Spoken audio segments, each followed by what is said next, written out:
Welcome back to the Injury Prone Fantasy Football Podcast. I'm your host, Dr. Edwin Porras, physical therapy, medical analyst, fantasypoints.com.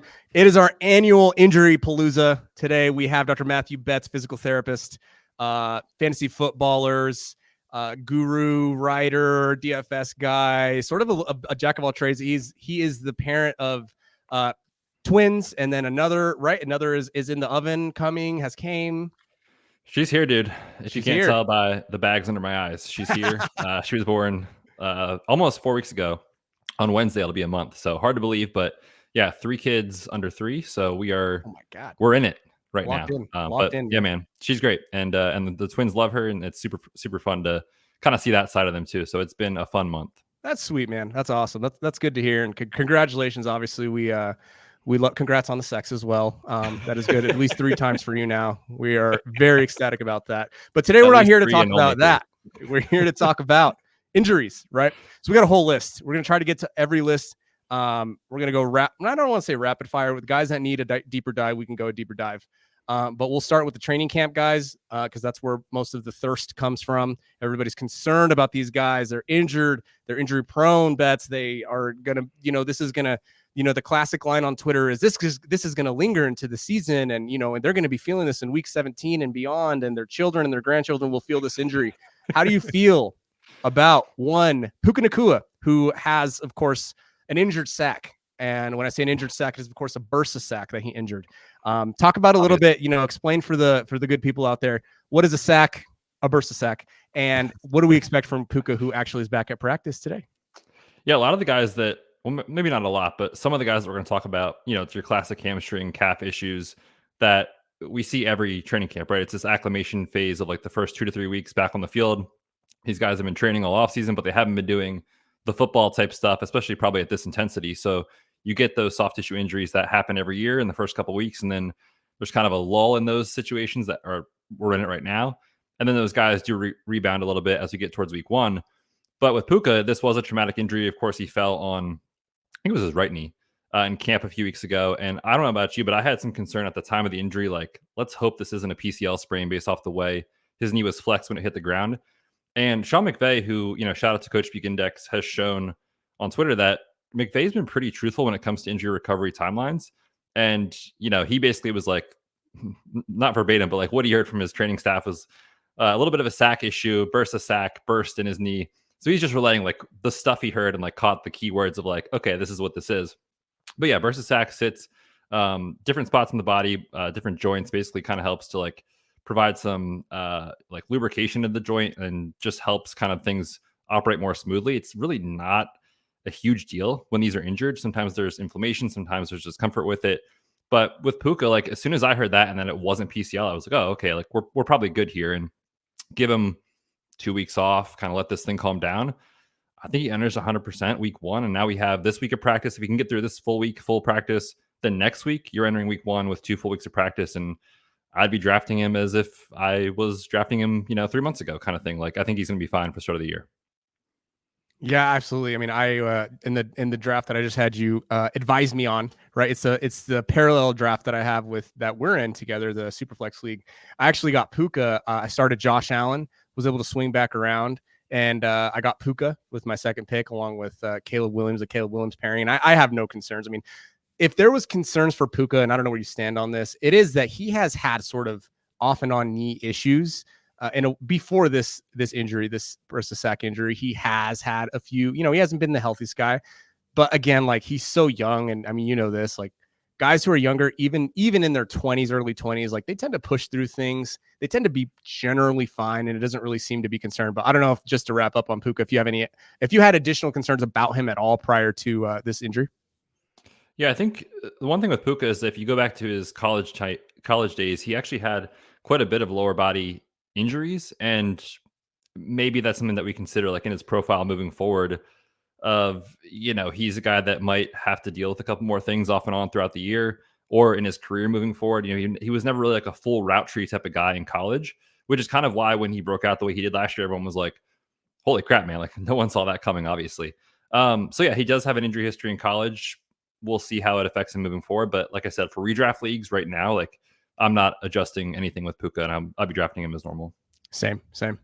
Okay, so this next guy that we're going to talk about here, moving over to, let's stay on wide receivers. We'll go another guy who the world is falling, the sky is falling. This will linger into the season. His grandchildren will feel this injury, and his great grandchildren after that will feel this injury. And the fortune of his family will come down to the fact that he had a high ankle sprain. Evan Silva, I believe, has him in this fade category because of this high ankle sprain. Maybe you have a different perspective on this, Betz, but I don't tend to fade guys off a high ankle sprain, especially when they're coming off an injury, any injury really, where they had plenty of time in the preseason to get right.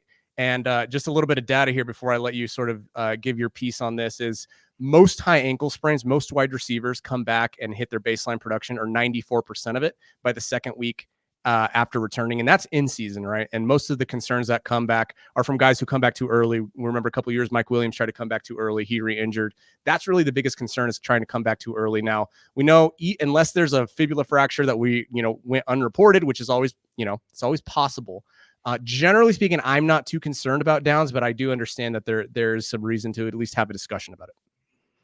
Yeah, I think anytime a player misses literally like the entirety of camp, to me, you're adjusting what you think about the player in the first month of the season. Like, it's not just injury recovery of like tissue healing timeline. It's like, this dude barely played with Anthony Richardson last year. So now you miss training camp with your quarterback that you don't really have a great rapport with. And they add in Adonai Mitchell. And of course, Michael Pittman's still there. And Jonathan Taylor wasn't there last year at the start of the year. So like, I would have just loved, for continuity standpoint, of like him to get the full camp with A-Rich. So as far as like how I view him in week 8, 9, 10, 11, 12, beyond, like Josh Downs should be fine. But would I be surprised if in the first 2 to 3 weeks of the season, he's a part-time player because he wasn't there all of August? Like, that would be not surprising at all. So like for redraft leagues, if you take him as like your wide receiver 4, 5, 6, something like that, presumably you're not relying on that guy anyway in the first month of the season. But I think he's a totally fine bench stash. You see what happens. You see how he recovers in the first few weeks, and maybe he gets that roll back as the wide receiver 2 from Michael Pittman. Was reportedly having an awesome camp prior to injury, so that's at least noteworthy. But I did just see a report as of early last week. I don't know if you saw this. He was actually on a scooter. So he was just off the scooter. So non-weight bearing for a period of time tells me it was a pretty significant injury, obviously. Something to note that, yeah, in the first month, I'm not expecting much. Maybe more of like a late half of the year sleeper than anything else. I do think that is worth mentioning. But as far as your recovery timeline data, I found something similar with these wide receivers in season. Is like a lot of times the in-season stuff is just, it's not optimal, right? Like, these guys aren't actually letting themselves heal. They're just like, let's try to get back as soon as we can, whether it's to make a push for the postseason or something.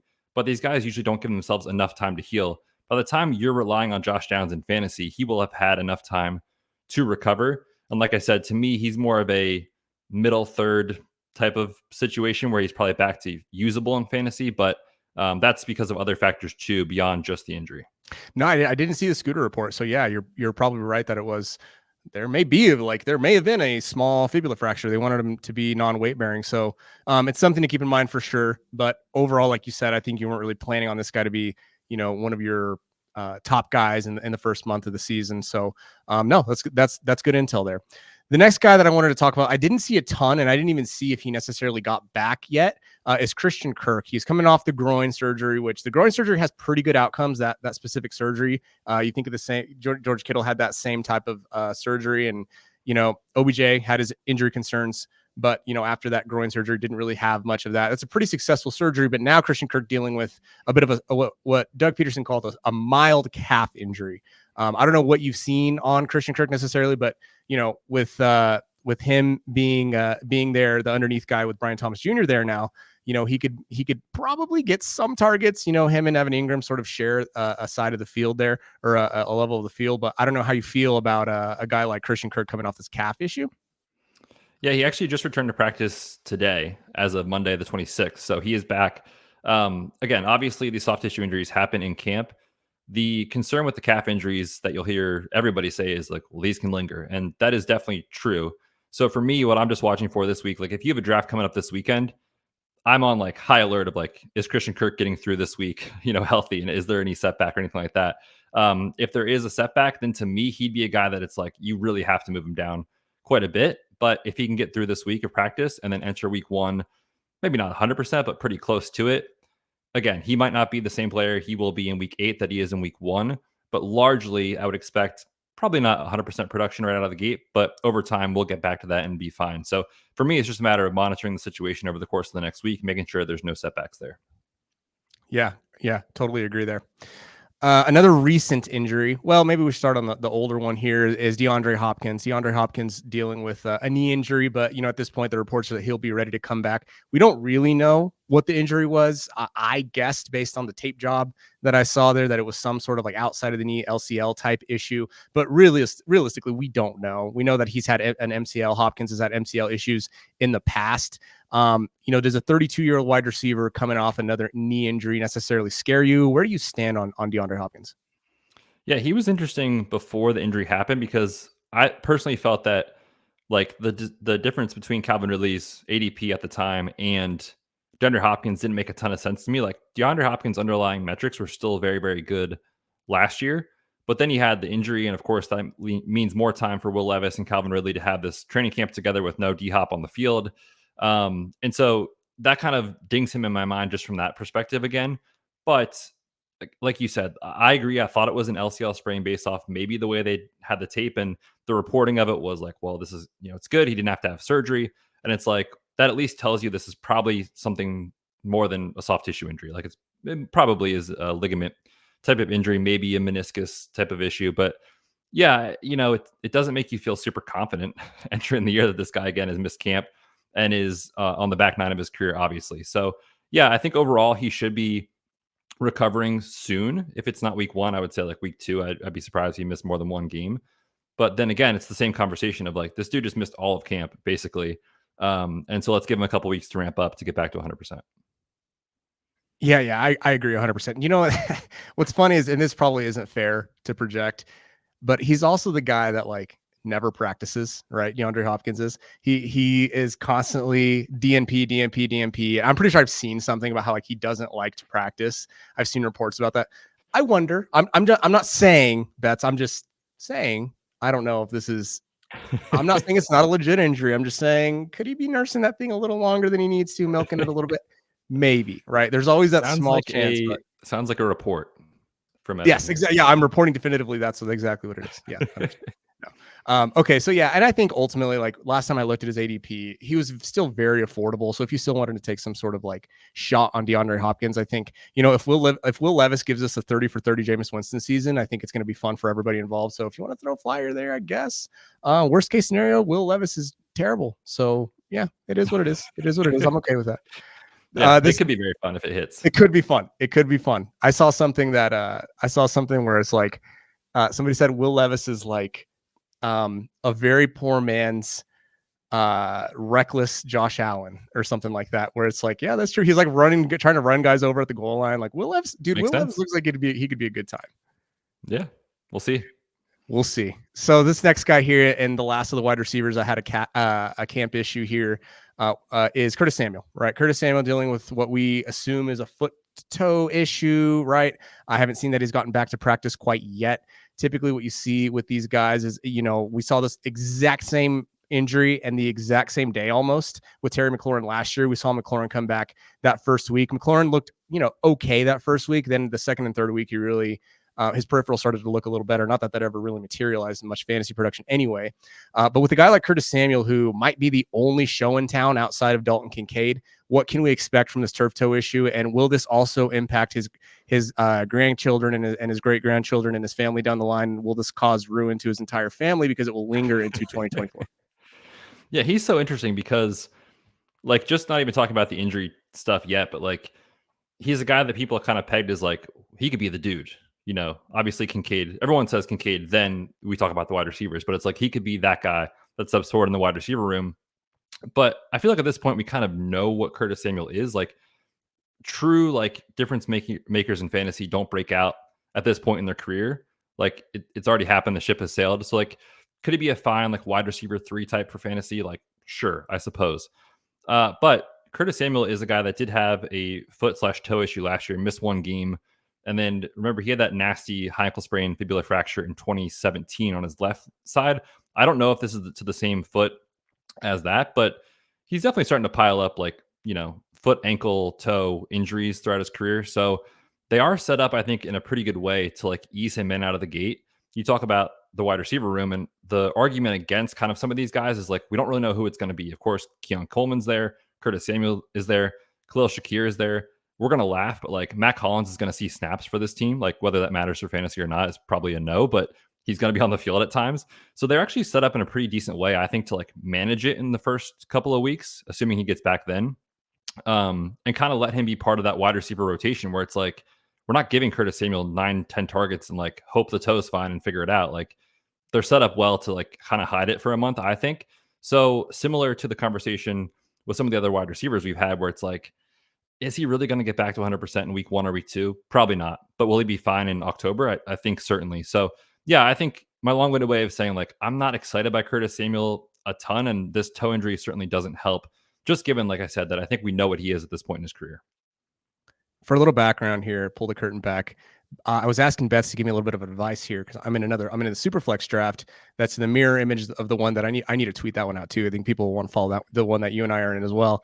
For sure. I had the option to go wide receiver, or go wide receiver, tight end, and take Dalton Kincaid. And Betz told me he got to take Dalton Kincaid, so I followed the guru's advice. We'll see how that goes, and if not, I will probably extremely mad. And if I do, I will never mention it again, and I won't give you any of the winnings. And that's just how life goes, Betz. Perfect. Moving on to the next guy. All right, let's go to the running backs. Right. So I haven't seen any other running backs get injured here in camp, or I haven't seen any other reports, but we are dealing with a guy in Christian McCaffrey, Christian McCaffrey, perhaps I should have said. Dealing with the calf injury, right? And I did tweet, right, that this is only 12 out of 25 running backs since 2018 who have had a calf issue in season. Only 2 of 25 have had a re-injury in the same calendar year. Theoretically, Christian McCaffrey would make that 3 out of 26. So the situation is a little different. You got to really monitor and know. I will say, not jokingly and not jokingly, that I felt at the time in week 18 when this calf injury initially came up for Christian McCaffrey that it was sort of a just an excuse, like this is a meaningless game, he doesn't need to play in week 18. I kind of wonder if it's like, hey, we saw enough out of you in camp, maybe your calf is a little stiff, a little tight, let's just bubble wrap you. At the time they were like, we don't know if Ayuk's going to be there. At the time, Ricky Pearsall was having shoulder issues. I think somebody else, I'm pretty sure somebody, Kittle's coming off the groin surgery, right? So Debo is Debo. I wonder if this is a little bit, and again, I hate to get into conjecture. That's why I want to get your hard analysis on it. I hate to project this, but I just wonder, I wonder how severe this truly is and how much of it was just bubble wrapping a guy who's going to get another 400 touches this year. Yeah, I think it's more of that than anything else. I mean, obviously it's kind of hard to say from afar, but if you read the tea leaves, like you said, they had the Pearsall issue, Kittle recovering from offseason groin surgery, Elijah Mitchell had a hamstring injury, Isaac Grendo had a hamstring injury, Jordan Mason had some hip soreness. We need to get to week 1 with a healthy running back room. So Christian, have fun on the side rehabbing. We know you're good. We know what you can do. You don't have to prove anything to us, is really how I read into this, especially as the other injuries started piling up. Nick Wagner does a great job covering the team. He's been reporting for the last week and a half to 2 weeks, and I'm paraphrasing, but Christian McCaffrey is doing rigorous, intense, hard workouts on his own on the side of practice, and I think probably getting pretty close to game speed. So obviously when the calf issue popped up, it's we're never seeing this guy in the preseason, obviously. But then you have those reports of he's probably doing pretty well in his recovery and his rehab. I think he's going to be at practice very, very soon, if not, in the next day or two, honestly. And so, yeah, at first when it happened, I was like, if you're at the 101, maybe you have a coin flip here where you're I'd rather be risk averse and go with CeeDee Lamb. But at the time, CeeDee Lamb just signed today. But at the time, CeeDee Lamb wasn't showing up to camp. Ja'Marr Chase wasn't there. All these guys have holes in their profile in the first 5 or 6 picks of fantasy drafts this year. It's well, shoot, you might as well go in on the guy that could lead all scorers in fantasy scoring. So yeah, I'm not really that worried about it, to be honest with you. Assuming he gets through this week and next, I'm fine with Christian McCaffrey. I will say too, by the way, you mentioned CeeDee Lamb there, and as we're recording, the Cowboys and CeeDee Lamb did agree on a 4-year extension for Lamb, so he will be back, and hopefully we can put to bed any other. And you know what? While I have you here, I don't know if you've seen the data on this, Betz, and you're frozen, so I don't know if you can still hear me. I can hear you. Okay. Can you hear me? I can hear you. Absolutely. Yeah. You're just a little frozen on screen, but that's okay. We like a frozen Betz. So I want to know, have you seen any data or looked at anything on guys that hold out and soft tissue injuries and if their ramp up changes anything? Maybe you have, maybe you haven't, but I haven't necessarily tracked it. Yeah, I actually just looked at this past week. I was getting a ton of questions on Twitter about it. So I went back and looked. And, it's sort of hit or miss. And a lot of the times these guys that like quote unquote held out, like literally returned on like August 1st or like July 31st. It's like these guys held out for like a week. So it's just different. But, and speaking to those, that was like, I mean, Michael Thomas came back on August 1st, finishes the wide receiver 1 overall. Zeke in 2019 held out. He was still awesome. He returned in mid-August, finishes the RB4. The ones that happened most recently, and these are more like running back, decline in efficiency, could have seen it coming anyway situations. Josh Jacobs holds out till like the week before the season, coming off a career high in touches. You should expect a reduction in efficiency. Late in the year, he has the quad injury, so extremely unlikely that that's related. And then Saquon ended his holdout at end of July. Again, you can't really even count it, but he had a drop in production last year as well. The other one that lingered into the season was Melvin Gordon. He didn't have an injury, but in his first Melvin month, Gordon, that's a good name. 2019, his first month, he averaged 2.5 yards per carry in the first 4 games back. Rest of season, it was 4.2 yards per carry. So like my argument is like, okay, these guys just missed all of camp. We should probably give them a couple weeks to like get back to 100% peak performance. But I haven't seen anything in the data as far as a re-injury risk. Yeah, I wouldn't necessarily anticipate that. I mean, obviously there is a little bit of like a thought there. And I think it's a good question, but if we haven't seen it, we can't necessarily draw any hard conclusions from it. So yeah, that's good conversation. The next guy that I wanted to talk about here when it comes to the guys with injuries is Jahmyr Gibbs. And I sort of skipped over Gibbs and Warren here, but both guys Gibbs is back at practice, right? And then Jaylen Warren, he said just today he expects to be back for week 1. Again, the data shows that most of these hamstring injuries for running backs don't go beyond 2 weeks in season. Again, maybe Jaylen Warren's a little rushed to get back because he wants to get there for week 1. But where do you stand on these two guys? How are you drafting them? And how are you handling these injuries? And they're very different, right? In the sense that Jahmyr Gibbs, this is the same issue that he actually dealt with. Well, we presume this is the same hamstring injury he dealt with last year and in minicamp. We also, or OTAs, whatever you call it. And Jaylen Warren is also a bit of a re-injury from 2022. I don't know if you're handling these guys any differently in drafts or if you're taking the discount and running or how you're doing there. Yeah, I think both guys kind of think about how they win, especially Jahmyr Gibbs. They are kind of your perimeter speed back. So like in theory, hamstring strain this point in the year and this point in the offseason is clearly not ideal. But the fact that he's already back at practice and Jaylen Warren seems to be committed to week 1 and the team has said he's committed to week 1 tells you these are probably grade 1 injuries. So let's give them a week or two. Sure, their reps won't be the same in week 1 as they will be in week 8. But because these teams are both set up so well, again, to manage the reps, like you think about the Lions, this team wants to win the Super Bowl. If Jahmyr Gibbs gets 10 carries in week 1, but they get to their postseason goal, like who cares, right? And David Montgomery is a pretty good running back. So like I do think in week 1 or week 2, Jahmyr Gibbs might not see the workload he will rest of year. And the same goes for Najee Harris and Jaylen Warren. They don't really have to feed Warren 18 touches in week 1 if they don't want to. So yeah, for like the short term DFS style type stuff, like I'm probably not playing Jahmyr Gibbs in week 1 off the hamstring injury, but I'm not changing the way I'm drafting him for September, October, November, and beyond. So yeah, I think we should expect week 1 production to be down, but I think both guys play. I think rest of year, they're probably fine. Yeah, I'm with you there. I don't think it's any reason, especially Gibbs. I mean, Gibbs has literal slate breaking upside, especially if Montgomery goes down. I mean, this guy can just he's literally H-hand light. And it's hard for me to turn down players that I think can, be those power law type players. And yeah, even if there's a bit of a re-injury risk there, I'm okay with going in that direction. I want to move on to the guys who are now coming off of injuries, right? There hasn't been any decision here as far as 4 hours ago on Jonathan Brooks, but he's a guy coming off ACL. He's right around 9 months right now post ACL. We know that's sort of the magic number when guys start to ramp up. So there could be a decision on whether he starts on PUP or not. I don't know for a fact, but typically if it was like a done deal and he was going to be, placed on the reserve PUP, we probably, we might have seen it by now. I know we still have until tomorrow.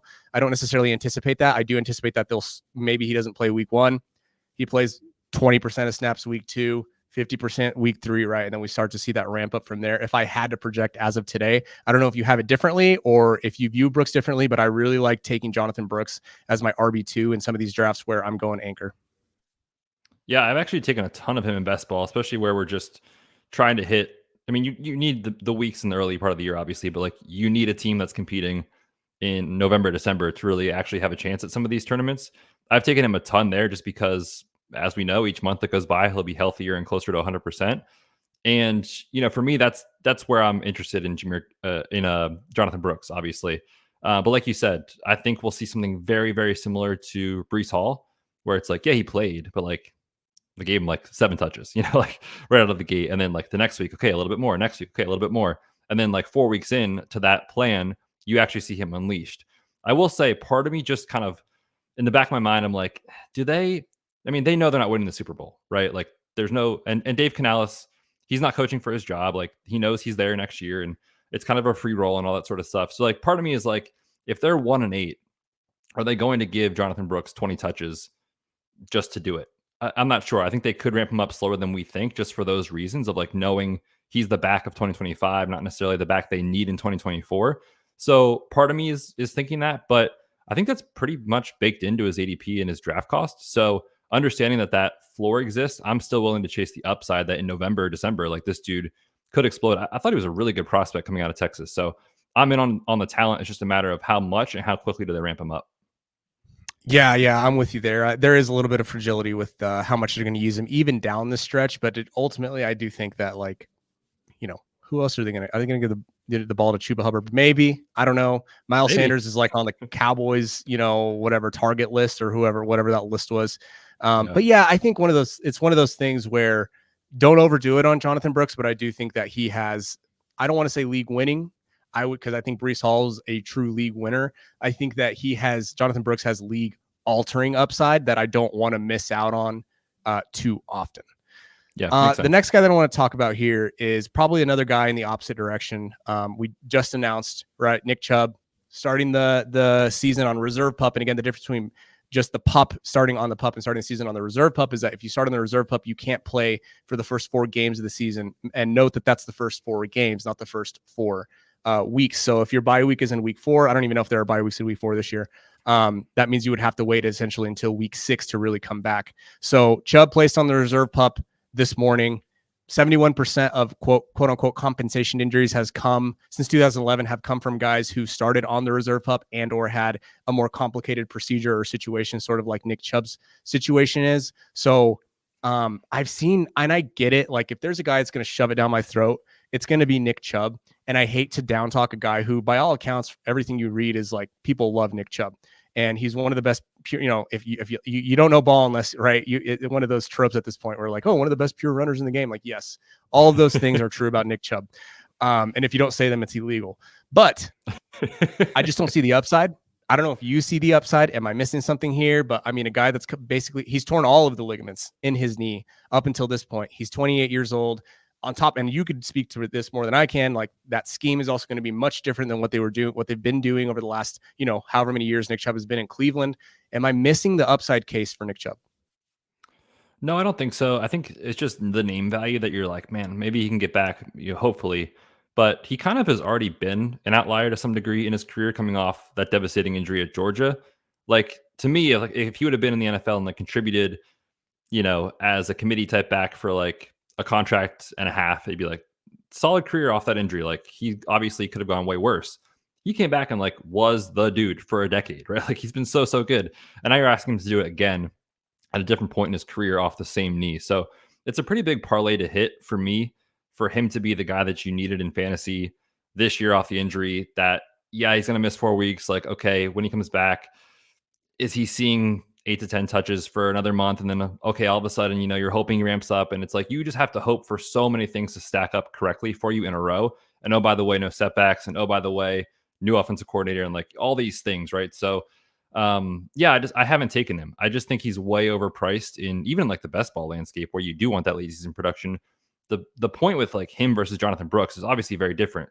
Way more significant tissue damage, ligament damage, surgery recovery. Remember, 2 surgeries on the same knee in a 2.5 month time span. is a big deal for running back who's at the tail end of his career. So I love Nick Chubb. Like, I'm rooting for him. I really hope I'm wrong. But I'm just, it's a game of probability. And I think being on the other side of it makes a lot of sense. 100%. And there is, like, even if you place him in the bucket of running backs just in general coming off of an ACL, we see about an 11% dip. I mean, in half PPR, an 11% dip of Nick Chubb's average career production is, I don't know, somewhere in the neighborhood of like 11, 12 half PPR points. I mean, it's essentially what we got out of Javonte Williams last year, somewhere in that neighborhood. It ends up being like RB 26 through 30 is, somewhere in that neighborhood, which is like not going to win your league, not really going to do anything other than raise your floor at the RB2 spot. So again, like, I just don't think there's a lot of upside on Nick Chubb, and I just wouldn't necessarily even be burning a late round pick on him. Another guy that I've been contemplating kicking around a late round pick on is TJ Hockinson. Maybe not late round. He's going kind of early still, given the fact that he's coming off this ACL. Now, I'm not saying that he's Rob Gronkowski, right? What we see out of tight ends in particular is that they can come back and be semi-successful. Obviously, again, I mentioned Rob Gronkowski. That dude had a very similar injury. He actually, Rob Gronkowski injured it earlier in the season, but he came back really early. He came back at like 7 months and like 30 days, Rob Gronkowski did. The first 4 weeks of the season until he got to that 8-9 month mark ish, Gronk looked bad, right? He hardly played any snaps. He had like one good game, but other than that, he came back and he was Gronk, right? I'm not saying TJ Hockinson is Gronk, but if we're going to compare him to any tight end coming off an ACL, he's probably the best athletic comparison. So for a guy that had his surgery January 31st, likely to start on the reserve pup, unlikely to come back until, after the Vikings bye week, which is, I think, week 6, like he'll return in week 6 or something like that. Week and 6, then, yeah. Week right. 7, And earliest. he'll be like 9 months at that point. And they're probably still going to continue to ramp him up. Is he a guy that you're stashing? Is he a guy that you think can, now that we have the Sam Darnold situation, how much were you projecting the difference between Darnold and JJ McCarthy, I guess, is another conversation. But, what can we expect for TJ Hockinson? Is he worth a stash, or is he a guy that you're just completely fading? I think he's an IR only spot. Like, if you have one in your league and you're like, hey, I'll snag someone for the first month and a half of the year and then hope that, when I get to November, I can plug TJ Hockinson in. I think that's fine if you have an IR spot. Otherwise, I think he's kind of undraftable. In redraft leagues, like, you're just turning your roster over pretty quickly. And if you're entering your draft saying in week 7, week 8, week 9, like, maybe the ramp up starts, like, you need to stack wins obviously before that, and you need to grab a running back off the waiver wire or whoever, or whatever the situation is. You just can't hold them that long. So it kind of handcuffs you in some ways. That I'm with you. I don't expect much in the first month and a half to 2 months. And then from there, it's like, okay, let's assume he's healthy maybe in November and he's quote unquote 100%. It's like, Sam Darnold, we've seen this story for years, of course. You get the quarterback downgrade. You get a situation where a lot of his production came last year with Justin Jefferson off the field. You get Justin Jefferson healthy being Justin Jefferson. If Jordan Addison doesn't get suspended, if he's, healthy down the stretch too, like, you're talking about Sam Darnold's like maybe third option in the passing game. And like, I don't know, brother, like, we've kind of seen it. So again, just feels like a huge parlay that you have to hit that I haven't taken him. Yeah, I'm with you there. I think that if he falls something in like the 10th or the 11th round, you're a little light in the tight end room, right? Like, which could be the case in this draft that we're about to do together, by the way. Then I guess take a flyer or whatever, but I'm not necessarily expecting much out of TJ Hockinson this year. And most of it, honestly, has to do, like you said, just with the timing. It's not great. Another guy that I wanted to make the switch to here, and maybe we'll just real quick touch on Mike Williams. What am I missing? The guy in half PPR for his career over the last 3 years have averaged something like 13 points per game. He's been okay. He's been decent, serviceable. We know that 90% of wide receivers don't bounce back after an ACL most wide receivers, it's something that it's confusing the way that I worded it, but something like 70% of wide receivers don't actually touch 90% of their production pre-ACL. And I don't know if we necessarily can expect that from Mike Williams. Now, the upside case for Mike Williams is that Aaron Rodgers just throws him 20, 30 jump balls this year, and he scores a ton of touchdowns. But we know that Mike Williams isn't like a zone beater, right? That's not his game. We know Matt Harmon's reception perception shows that guys wide receivers who have an 80% success rate against zone or better, they tend to be these outlier wide receivers who come back and can bounce back. But at 30 years old, like I said, unless he gets 20, 30 jump balls this season, Betz, I'm, again, not seeing the upside. I'm not necessarily saying he's a bad pick given his ADP, but, how much are you drafting Mike Williams with Breece Hall, Garrett Wilson, and obviously future Hall of Famer Tyler Conklin there in New York? Dude, Tyler Conklin catching strays for no reason.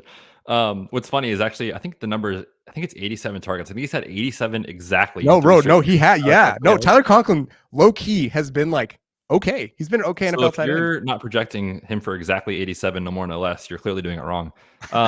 But yeah, man, I'm with you. Like, I did a study 2 years ago looking at like, which kind of wide receivers actually are able to produce in a meaningful way for fantasy in their first year off the ACL.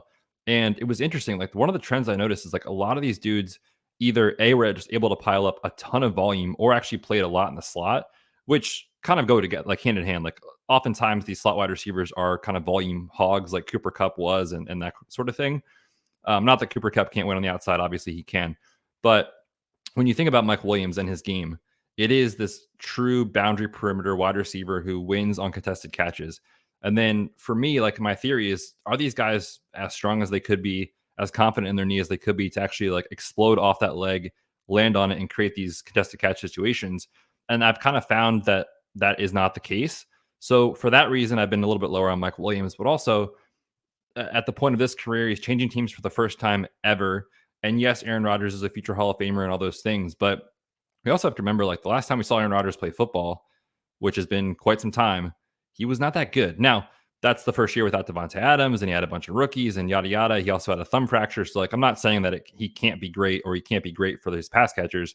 But again, you just have to stack so many things together for it to matter for you that I haven't taken him. So yeah, I'm a little bit lower. And again, they've kind of said he's quote unquote on the Breece timeline for the Jets, and no two injuries are the same and no two players are the same. But again, you're like, okay, well, what happened with Breece last year is, yes, he played week 1, but like, he's not usable for the first 4 weeks. And then maybe he gets targets down the stretch. Again, like, you just have to have so many things go right for you that those are the players I usually shy away from. We got to disagree on a guy. We got to disagree on some guy at some point. But I think we're in the right neighborhood there. Real quick, I want to go Joe Burrow. You worried about his wrist? Not really. I mean, there's some concern that, like, over the course of years, this thing could pop up down the road and be an annoyance, pain, discomfort, that type of stuff. Early onset arthritis, whatever. But like, for this year, no, I'm drafting him as usual. And then the two Achilles, right? You have old Aaron Rodgers, who you mentioned, and Kirk Cousins, a 35-year-old and a 40-year-old. I haven't seen the re-injury data for guys that are that age in the NFL because, guess what? There's no re-injury data. There's no data on guys who are that age still playing quarterback in the NFL. But, calf injuries are always a bit of an issue. Calf injuries are always, for guys at this age, it used to be called middle-aged man syndrome or whatever. This is something to monitor, I think, for both of them. But, if we're going to separate these guys into two tiers of worry, I would say Rodgers, probably higher level of concern at 40 years old compared to Kirk Cousins at 35. But I don't know where you land on either of these guys, if you're just sort of taking their weapons or if you're okay drafting either of them. But where do you stand on these guys? Yeah, I'm not super concerned about them. It's just because at this point in their career and how they play, like, we're expecting literally zero from both guys in the rushing department. So it's like, if this is Lamar Jackson, obviously we're having a very different conversation in terms of how they play and how he scores fantasy points. But like, these guys are pocket passers through and through. So as long as their, calf and Achilles are strong enough to maneuver in the pocket and step and throw, that's kind of what we're asking for. And, with Rodgers, obviously he's had pretty much an entire year almost to the date in a couple of weeks of when the injury happened. So he's kind of at a point where I'm not really thinking about it anymore. And then, for Kirk Cousins, the one thing I've just kind of thought about is, like, I wonder how his deep ball is in the first month or so, like, as he's getting used to planting off that right foot, which is where his injury was, and then kind of exploding forward down the field. Maybe you see some reduction in his power on the deep ball, but that's a very, very, very minor thing to think about when you're thinking about Drake London and Kyle Pitts and Bijan and those guys, that I'm almost not even considering it. Cool. Again, on the same page about all those guys. All right. So one more. We got one. What are we What's doing that? with J.K. Dobbins? What are we doing with J.K. Dobbins? Oh, that's what I was. Oh, I was going to say. I was going to have you pick 3 of these 5: Cooper Kupp, Anthony Richardson, Kyle Pitts, J.K. Dobbins, Javonte. So you just picked Dobbins. Who are your 2 other ones you want to talk about? Oh, let's do Dobbins, Javonte, and we just talked about Falcons, so I guess we'll do Kupp. Okay, perfect. So let's start with J.K. Dobbins since you asked about him first. What do we do with J.K. Dobbins? Is a question. I mean, it's weird, right? It's a weird situation. He had a multi-ligament injury, multi-ligament surgery. We know that he scarred down. His body scars down abnormal, right? So let's get a little nerdy here, Betz, and we'll try to sort of unravel it. If we want to talk about brass tacks with J.K. Dobbins, is he fast AF? Yes. Was his efficiency off the charts before he was injured? Yes. Is he still probably super athletic? Yes. Is he still super young? Yes. He's coming off the ACL. We know that his body scarred down more than usual. They had to go in after the ACL surgery and basically manipulate his knee to open up some of that scar tissue and take some of that scar tissue out. So his body scars down. That matters, and it's relevant when you are reconstructing an Achilles, because if his body scarred down in a similar way in the Achilles, then, and Betz knows this, then is there a chance, and this isn't really getting into the weeds, this is like pretty relevant information, at least in my opinion, right?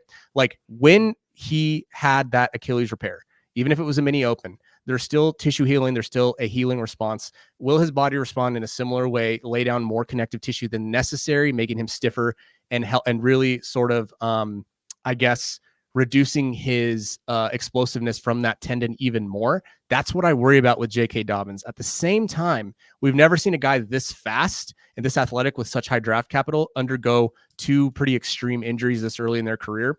And if it tells you anything, at least in my opinion, the Chargers only guaranteed him $50K. Teams don't guarantee that low of money for basically anybody other than like foot soldiers, like special teams guys, practice squad guys. So the Chargers are telling us with their contract that they're not expecting a ton either. If I had to give a prediction, Betz, I would say that J.K. Dobbins starts off pretty hot. I think in the first month of the season, you might see some explosive runs, a flash of who Dobbins was out of college. And I think that Twitter's going to victory lap and say that, the death of the Achilles injury and it's going to be the end of it. And then, unfortunately, I hate to predict this, but I don't think that it's going to last. I think that we'll see, a 10 carry for 20-yard type outing at some point. And then eventually, I just don't know how long he's even going to really stick around on that roster. But for early season production, I think he might be able to get there. But what say you? Yeah, I just sent you. I just texted you, so maybe you should check this out. I don't know if you saw. I posted a picture on like the first or second day of camp of Dobbins going through a drill, and his left calf is significantly smaller than his right calf. Now, in a month, we should expect some level of change, but like, I don't think that his left and right leg are the same strength at this point, where like the left Achilles, the power is going to take time to come back. So from a production standpoint, from an on-field standpoint, like, you're asking a guy to go out there and handle some work, be probably the RB2 / 1B to Gus Edwards, and also put up production from an efficiency standpoint. Again, it's just like you're asking a lot of this player that Dobbins just like needs a year, like a season in the NFL to just like get through it.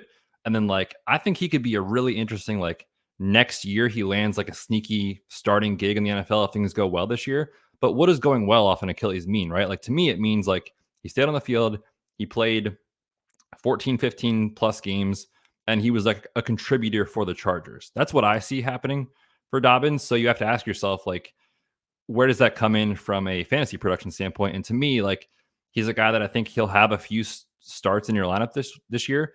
But if you're drafting Dobbins to be like an eventual RB2 for you that you play every single week, I would just be absolutely floored if that's the case. Yeah, I'm with you there. The next guy that we wanted to talk about here, who did you say? I think you said Kupp Pitts. And let's see, Kupp and where's our text? Here it is. Oh, and Javonte.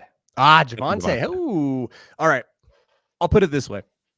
Based on the efficiency numbers since 2011 post ACL, and some of the things that I've seen and some of the things we saw out of Javonte, which little known fact, even though his production pre-ACL and post-ACL is a totally different regime and like there were a ton of changes around him peripherally, he actually scored 11% more fantasy points on a per game basis than he did before the ACL, which is extremely impressive given the specific type of injury that he had. It was multi-ligament tear. So Um, I think it depends on how good you think Bo Nix will be, but low key, I'm a little bit in on Javonte at his ADP. I don't think he's going to be slate breaking or league winning, but I do think that if you go 0 RB, anchor RB, I think he could be a decent RB2. Where do you stand? Yeah, he's so interesting because like entering the year last year, everyone had the same conversation. It was like, well, multi-ligament injury, like we should expect a pretty slow start. He probably won't be anything difference making for you all year. And then we literally saw that exact same thing, right? Like we saw the exact scenario play out that we all knew and kind of thought would happen. And yet it feels like we're double counting where it's like now we enter this offseason cycle and I think we can get lost in the weeds with some of this stuff, but like reportedly lost weight, looks more explosive, all those things. It's like, yeah, no kidding. This guy finally is healthy. He's not rehabbing all year. He's actually training for the season, which is a huge, huge difference.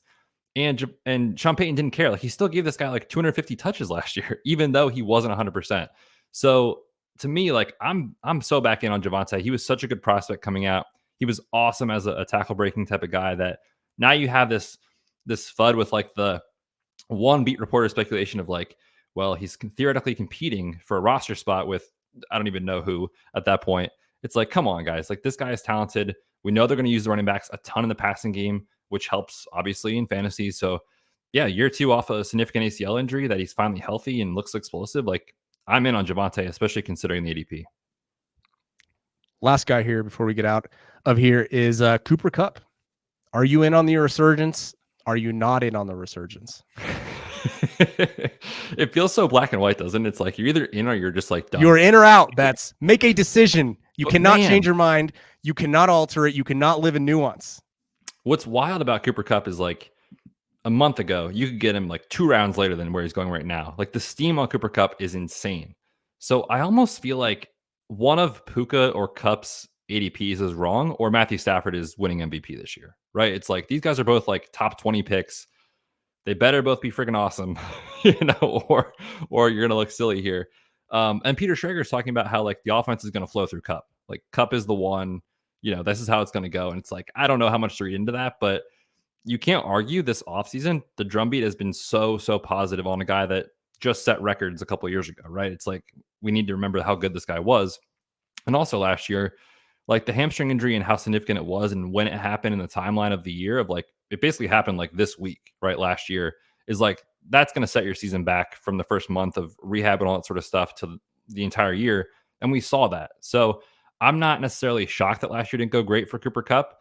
And yet he still had games where he was like the dude. So to me, it's all about, I think, expectations. Like if Puka is Puka, I'd be surprised if Kupp gets back to the seasons we just saw a couple of years ago where he was competing with Tutu Atwell for targets, right? Like obviously it's very different. But do I think Cooper Kupp's going to be very productive for the Rams? I do. To me, it's just a draft cost thing where like when he goes in the middle of the second round or like, early third, to me, there's just other guys I'd rather have. That's just a personal take, but I think he's healthy and I think he's going to be productive for the Rams.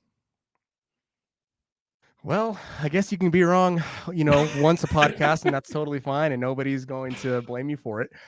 No, I'll say I wrote the whole thing up at the injury prone draft guide.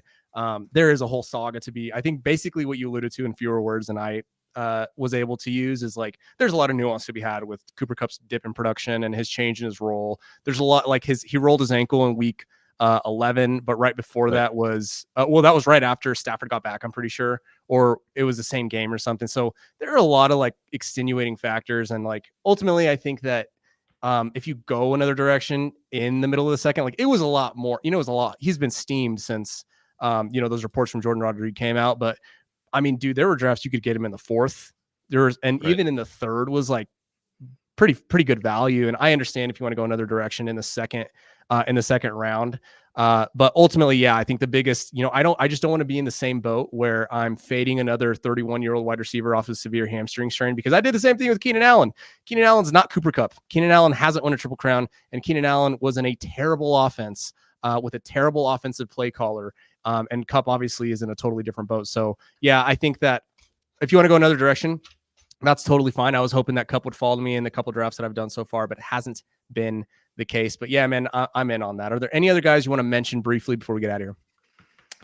I mean, I feel like there's always like 100 we could talk about, but I think that was all the key ones. I think we hit on all of them today. Absolutely. Betz, thanks again for coming, man. We do this every year, and it's always one of my favorite podcasts. It usually does numbers. Guys and girls who play fantasy love to hear the injury takes. And that's it. Where can people find you over on the internets? Yes, on Twitter at the Fantasy PT and everything with the Ballers. So we have Dynasty Podcast, DFS and Betting Podcast, the Injury Blitz Podcast. In season is out every Friday, getting ready for the weekend. But man, drafts are here, so the UDK is getting updated literally on like an hourly basis. So doing a lot of that right now and getting ready for the season. Heck yeah, man. I'm excited to dominate you in the Superflex draft that we're in together. I'm excited to win What that stinks league. for you, as everybody knows, is that we both are at the 11. Yeah, and the 12th yeah, pick. we're right next to each You're other. going to snipe me in one round, and I'm going to snipe you the next. It's exactly how it's going to go. I'll make sure to take Cooper Kupp before you do, though. Perfect. Yeah, don't let him slide. All right, guys. Thanks for tuning in, everybody. We will catch you next time.